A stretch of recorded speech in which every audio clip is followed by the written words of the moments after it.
बस जेवण खटाखट खटाखट जेवण.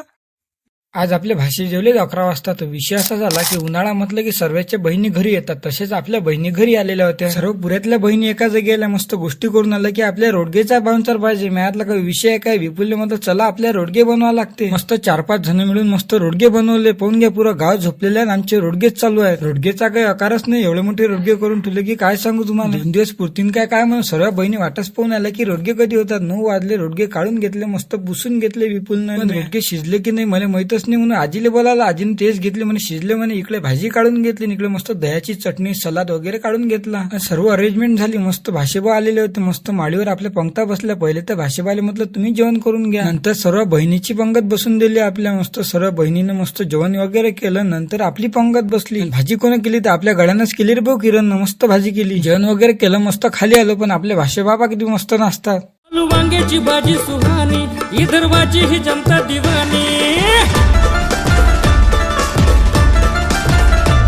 आलू वांग्याची भाजी